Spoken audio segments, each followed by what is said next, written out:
Next topic ہے contract کیا ہوتا ہے۔ کانٹریکٹ کو اسلامک جورسپروڈنس میں عقد کے نام سے جانا جاتا ہے۔ عقد یعنی گرہ لگ جانا، ٹائی اپ ہو جانا۔ اس کے لیے ضروری ہے کہ پارٹیز پلورلٹی کی فارم میں ہو، یعنی ایک سے زیادہ ہوں، ان دونوں کے درمیان ایجاب اور قبول ہو، ایک آفر کرے دوسرا ایکسیپٹ کرے، اور یہ ایک ہی سیشن کے اندر ہونا ضروری ہوتے ہیں یہ دونوں کام۔ وہ سبجیکٹ میٹر بھی ہو جس کے حوالے سے آپ معاہدہ کر رہے ہیں، اور جو پارٹیاں معاہدہ کر رہی ہیں وہ اہل بھی ہونا ضروری ہے۔ اہلیت کا معیار کیا ہے؟ وہ پاگل نہ ہو، فاتر العقل جسے ہم کہتے ہیں، یا وہ اس کا بالغ ہونا بھی ضروری ہے، وہ کسی طرح کی نااہلیت کا شکار بھی نہ ہو۔ فری کنسینٹ ہو پارٹیز کا، دونوں آزادانہ رضامندی کے ساتھ معاہدہ کر رہے ہوں، اور معاہدہ ہونے کے بعد ان کا جو تعلق ہوگا پھر وہ سوشل نہیں رہے گا بلکہ وہ لیگل ریلیشن کہلائے گا۔ نیکسٹ ٹاپک ہے کانسیپٹ آف اسٹیٹ کے حوالے سے۔ اس کے اوپر بھی سوال آ جاتا ہے کہ اسٹیٹ کیا ہوتی ہے۔ اسٹیٹ کے لیے ضروری ہے کہ ایک پرماننٹ اکوپائی آپ کے پاس ٹیریٹری ہو، علاقہ ہونا ضروری ہے۔ نمبر 2، وہاں پہ پبلک ہو، پھر وہاں پہ گورنمنٹ ہو، اور چوتھی چیز سوورن۔ 4 چیزیں یاد کر لیں۔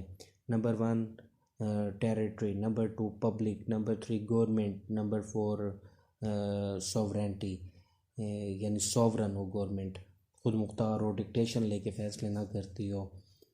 تو یہاں پہ جو اسلامک جورسپروڈنس کے اندر جو اسٹیٹ کا کانسیپٹ ہے، اس کا مقصد یہ ہے کہ آپ کے پاس زمین کا ایک ٹکڑا ہے، اس ٹکڑے کے اوپر آپ نے زکوٰۃ اور نماز کا نظام نافذ کیا، آپ نے اچھائی کی طرف بلایا اور برائی سے لوگوں کو روکا۔ سوورن یہاں پہ سمجھا جاتا ہے ایسے خطے کے اوپر اللہ تعالیٰ کی ذات کو، اور انسان اس کا وائس کرنسی یعنی نائب کے طور پہ کام کرتا ہے۔ جتنے اس کے پاس اختیارات ہوتے ہیں وہ اللہ تعالیٰ کے اختیارات کو سمجھ کر اس کو پرفارم کر رہا ہوتا ہے۔ خلافت کا نظام ہوتا ہے، ایک شخص ایسا جو بعمل ہو اس کو خلیفہ مقرر کیا جاتا ہے، وہ حکومت کا انتظام اور نظم اور اس کا نسق سنبھالتا ہے۔ ضروری ہوتا ہے کہ ایسے حکمران یعنی ایسے رولر، ایسے خلیفہ کی اوبیڈینس کی جائے۔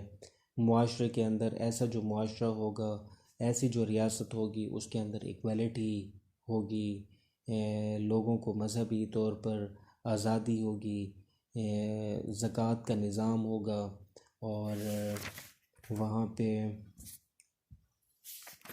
دارالاسلام وہاں پہ بنے گا، دارالحرب کو ختم کرنے کی کوشش کی جائے گی اس کے ذریعے، یعنی وہاں سے جہاد کے لیے لوگ تیار کر کے ایسے علاقوں میں بھیجے جائیں گے جہاں پہ دارالحرب ہے، یعنی شیطان کا نظام ہے، دنیا کا نظام نافذ ہے، تو وہاں سے اس نظام کو ختم کر کے اللہ کا نظام نافذ کیا جائے گا۔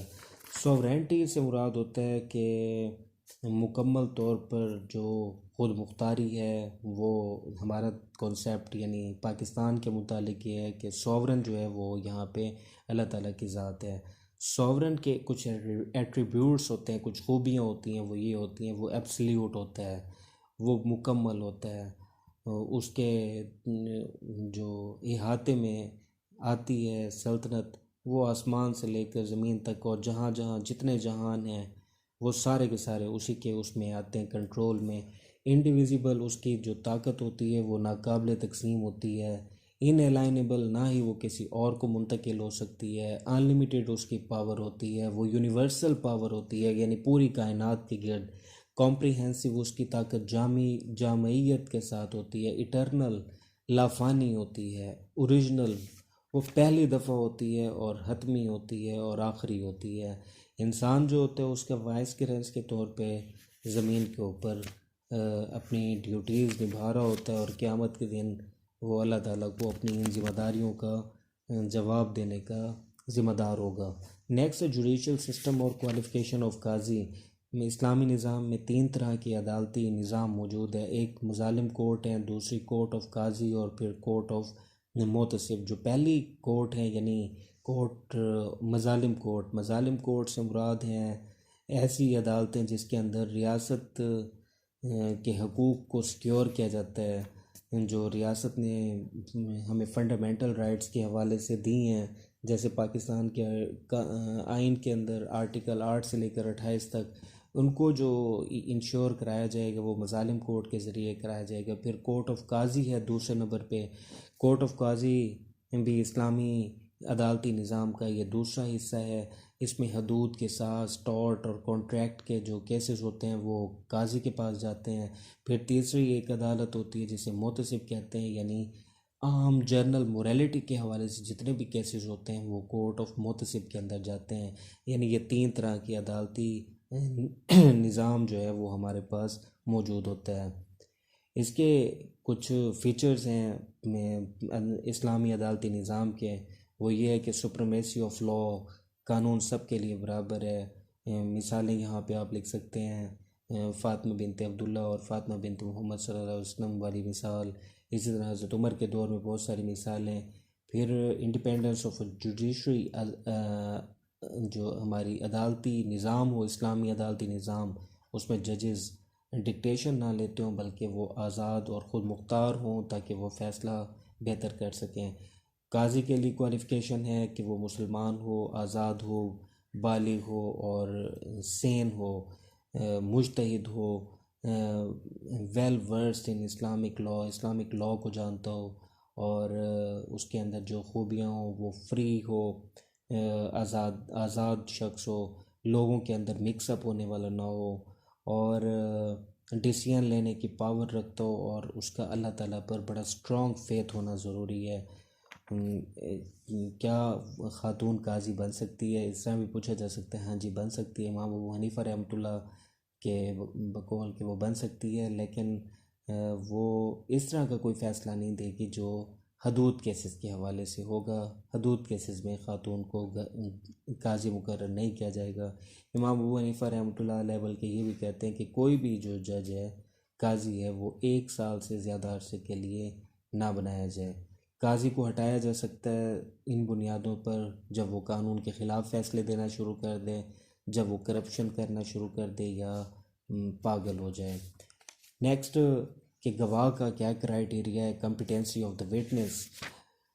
گواہ کیسا ہونا چاہیے اسلام میں؟ اس کے لیے ایک ڈاکٹرائن ہے، ڈاکٹرائن آف تزکیۃ الشہود، کہ وہ ایسا شخص ہو جو دروغ حلفی نہ کرتا ہو، جھوٹ نہ بولتا ہو، وہ حقائق نہ چھپاتا ہو، جو بھی بولتا ہو سچ بولتا ہو، سچ کے ساتھ جھوٹ کو مکس نہ کرتا ہو، اور اس کے اندر اس نے کبھی گناہ کبیرہ نہ کیا ہو۔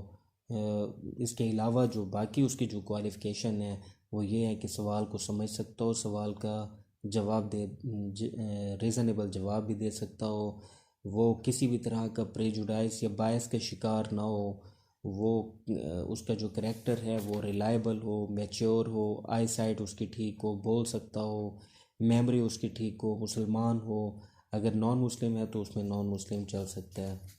اور خاتون جو ہے وہ گواہ بن سکتی ہے، اس کا کرائیٹیریا ذرا ڈیفرینٹ ہے، حدود کیسز میں تو الاؤ ہی نہیں ہے۔